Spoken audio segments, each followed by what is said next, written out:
Nobody's coming to save you. Not your family, not your friends, not the mentor you've been waiting for, not the system that was supposed to reward your hard work. Nobody is coming, and if you keep waiting for support that was never guaranteed, you will waste the only years you'll never get back. That's not pessimism. That's the truth that sets you free. Because here's what the people at the top figured out early. The ones with no connections, no safety net, no one in their corner, they stopped waiting. They stopped looking over their shoulder for backup that wasn't coming. And they started building from nothing, with nothing, and for themselves. This is one of the oldest lessons in power. Machiavelli saw it clearly 500 years ago. The strongest rulers were never the ones with the most support. They were the ones who learned to move without it. Support is a gift. Survive without it, and it becomes irrelevant. Expect it as a requirement, and it becomes a trap. Today I'm going to show you exactly how to succeed when no one believes in you. No one is watching, and no one is helping. Not with motivation, not with empty inspiration, with strategy. Before we go deeper, I need you to hear this clearly. This knowledge is not about becoming bitter or cold. It's about becoming unbreakable. The goal isn't to resent the people who didn't show up. The goal is to reach the point where their absence no longer matters. Drop this affirmation in the comments right now. I build my own path. I need no permission. Let's begin. Number 1, stop waiting for permission. The first thing that kills people who succeed alone is not the absence of support. It's the habit of waiting. Waiting for the right moment. Waiting for someone to validate the idea. Waiting for approval before taking the first step. And while they wait, the moment passes. The idea dies. The window closes. Machiavelli once said, "He who hesitates is not only lost, but miles from where he could have been." Here's the painful truth most people never acknowledge. The permission you're waiting for is never coming. Because the people whose permission you want, they're busy managing their own fears. They're protecting their own comfort. They're not holding out on you out of cruelty. They simply can't see what you see because they've never had to. When you come from a place with no support, no connections, no family money, no network, you have one advantage that almost nobody talks about. You have nothing to lose. And people with nothing to lose make decisions with a kind of freedom that the comfortable never access. The moment you stop waiting for someone to hand you the opportunity and start building the opportunity yourself, everything shifts. Most people think they need a green light before they move. They need their idea validated by someone smarter. They need their plan approved by someone more experienced. They need someone else's confidence before they find their own. But here's what actually happens when you move without permission. You make mistakes. Some things fail. Some decisions look wrong in the short term. But you're moving. You're generating data. You're learning faster than anyone who's still sitting, waiting, overthinking. The people who build success from zero don't wait for perfect conditions. They start in imperfect conditions and make them better through action. Stop asking for the green light. The light was always yours to switch on. Number 2, make isolation your competitive advantage. When you're alone, most people see a disadvantage. They see the absence of a team, the absence of resources, the absence of the network that seems to make everything easier for everyone else. But isolation used correctly is one of the most powerful states a person can operate from. Here's why. When no one is watching, you are free. Free from the pressure to perform for an audience. Free from the need to manage other people's expectations. Free from the drag of consensus. You move at your own speed, in your own direction, with your own strategy. Machiavelli once said, "It is better to be alone than in bad company." That wasn't just social advice. That was a strategic principle. Because bad company doesn't just waste your time, it contaminates your thinking. It pulls your ambitions down to the level of people who've already decided to stop reaching. When you're alone, your ideas don't have to survive a committee. Your plans don't need a vote. You execute, you observe, you adjust. No politics, no negotiation, no deadweight. Some of the most decisive moves in history were made by people operating in isolation. Not because they were antisocial, but because the clarity that comes from solitude is almost impossible to replicate in a crowd. Here's a practical truth. The people who are always surrounded by others, always in groups, always looking for consensus. They move slowly. They compromise constantly. They spend more energy managing relationships than producing results.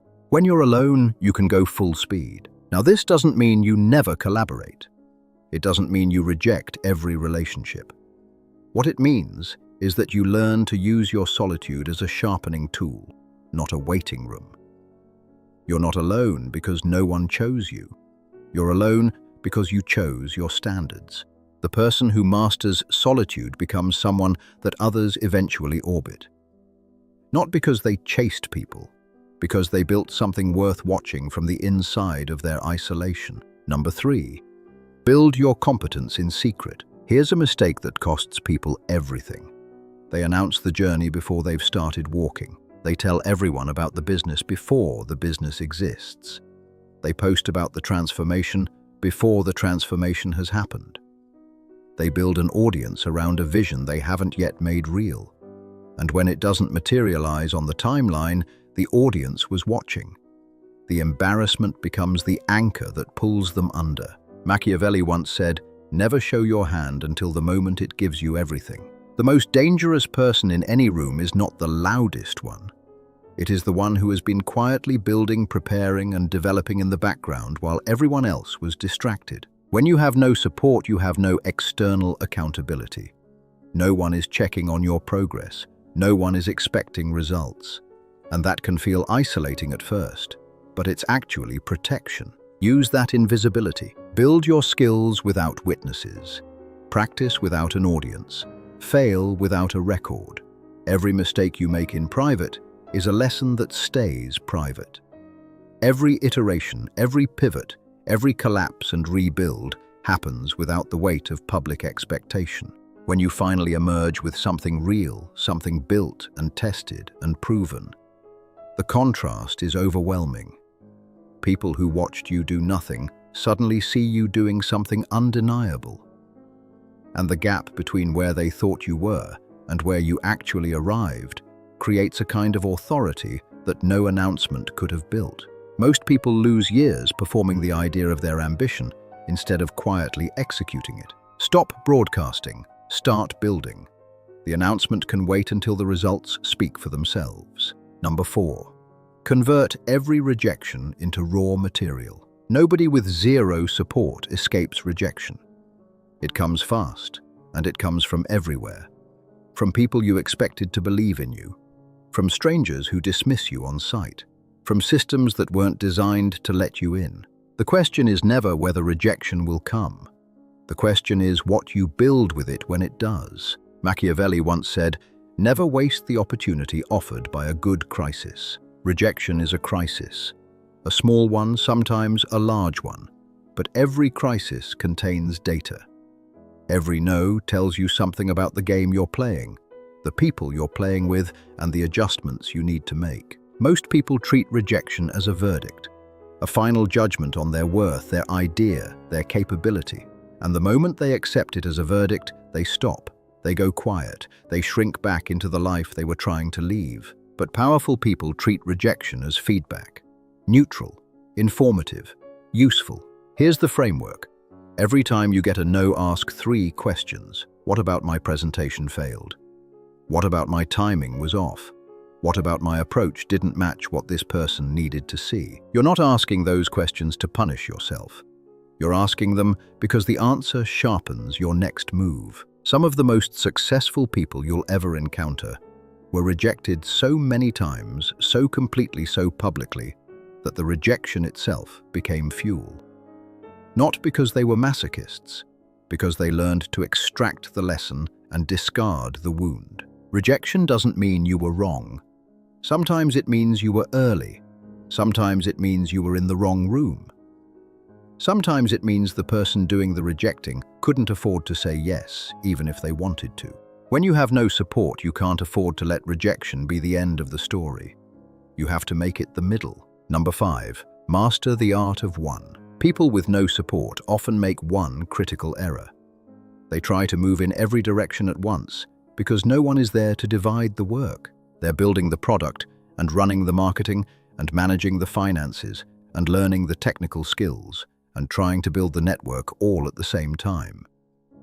And they burn out, not because they're weak, because they've divided their limited energy across too many fronts. Machiavelli once said, "The wise man does at once what the fool does finally." But the deeper lesson is this: the wise man also knows what to do first. When you are operating alone, your most dangerous enemy is the illusion of multitasking. The feeling that moving in 10 directions means you're covering ground. You're not. You're spreading yourself so thin that nothing gets done with enough depth to matter. The most effective solo operators in history had one thing in common. They identified the one move that unlocked everything else, and they poured everything into that move until it broke open. What is the one skill that, if you mastered it, would make everything else easier? What is the one relationship that, if built correctly, would open the most doors?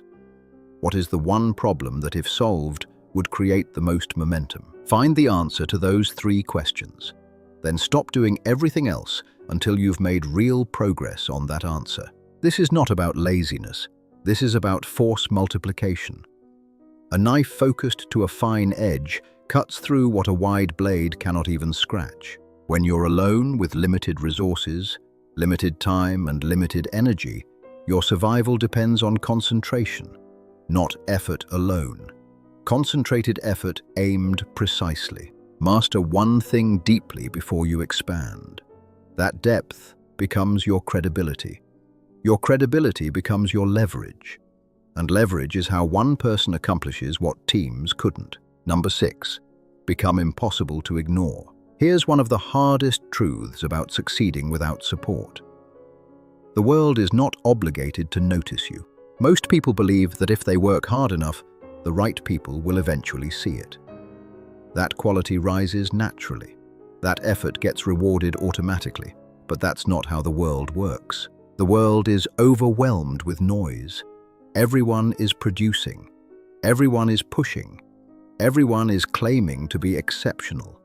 In a world of noise, invisibility is not modesty. It is extinction. Machiavelli once said, "It is not titles that honor men, but men that honor titles." Your results must become impossible to dismiss.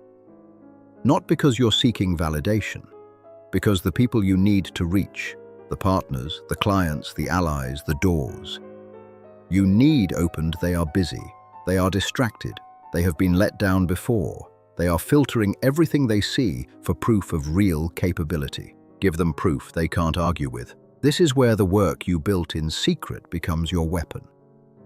When you've spent months or years developing real depth while others were performing ambition, you come into a room carrying something they can feel before you've said a word. Here's what that looks like practically. Document your results, not your effort. Show what happened, not how hard you tried. Build a body of work that exists outside of conversations. Something people can look at, point to, share. Something that sells you when you're not in the room. In a world where support networks open doors for the connected, undeniable results open doors for everyone else. You don't need someone to vouch for you if your work vouches for itself. That's the asymmetric advantage of the person who built in silence. When they show up, it's with receipts, not promises, not potential, proof. Becomes so undeniable that ignoring you becomes the irrational choice. Number 7, own your narrative completely. When you succeed without a support system, there will always be people who try to explain away your results. They'll say you got lucky. They'll say you had help you're not admitting to. They'll say the circumstances were uniquely favorable. They'll say anything except the one thing that they're not willing to say, that you built something real with nothing.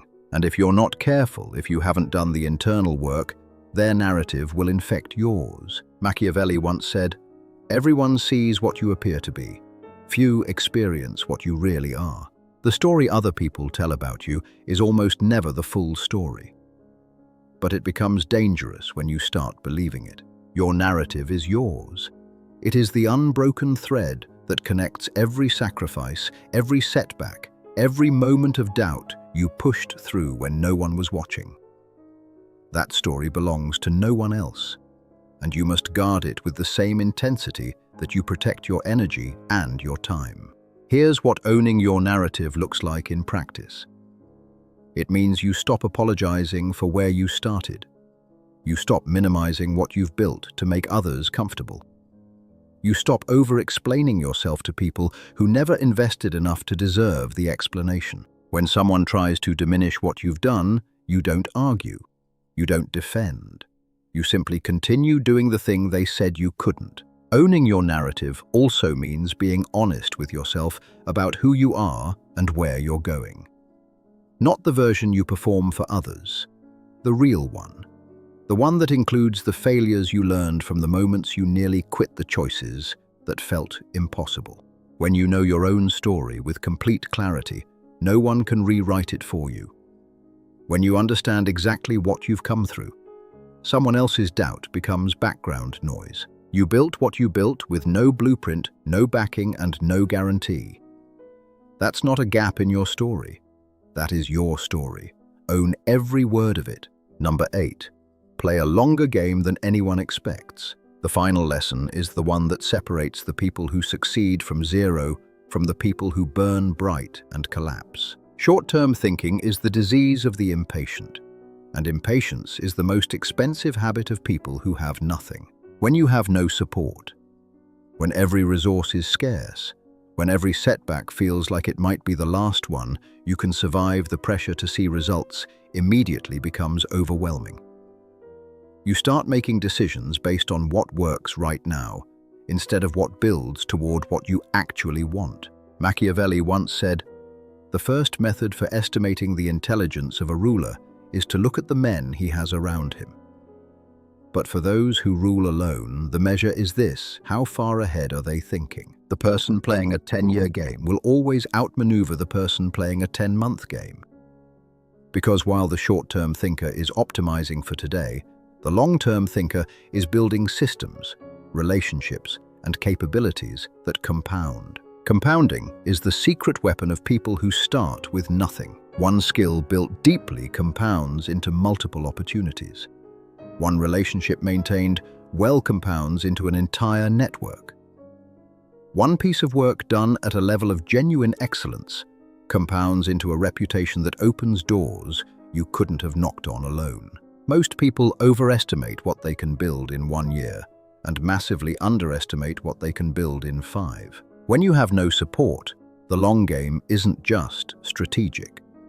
It's the only game that makes mathematical sense, because you don't have the network shortcuts, you don't have the financial cushion, you don't have the mentor who fast-tracks your access. What you have is time and the willingness to use it differently than everyone else. Stop measuring your progress by the week. Start measuring it by the year. Stop comparing your Chapter 3 to someone else's. Chapter 20. You're playing a different game with different starting conditions. Consistency is the great equalizer. The person who shows up and does the work every single day, even when no one is watching, even when the results are invisible, even when doubt is the only companion, that person becomes unstoppable. Not through talent, through time. Play a longer game. Move with more patience. Build with more intention.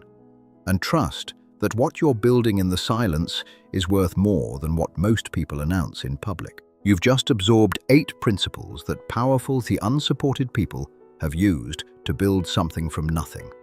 But let me leave you with the most important truth of all. The fact that you are here reading this with no safety net, no guarantee, no one pulling you forward, that is not a disadvantage dressed up as inspiration. It is a genuine advantage, because the person who builds with support builds one thing. The person who builds without it builds something else entirely. They build themselves. And that version of yourself, the one that survived the silence, that moved without permission, that converted rejection into material and isolation into clarity, that person cannot be taken from you. Pick one of these 8 principles, the one that hit closest to where you actually are right now. For the next 30 days, apply it relentlessly. Not all 8. 1. Because strategy isn't about doing everything. It's about doing the right thing completely. Drop a comment below. Tell me which principle you're starting with and tell me what you're building. I want to know if this gave you something real hit-like. If you want more content on psychology power and building from nothing, subscribe and turn on the bell. Until next time, you don't need anyone's permission to be exceptional. You never did. Stay strategic, stay patient, stay building.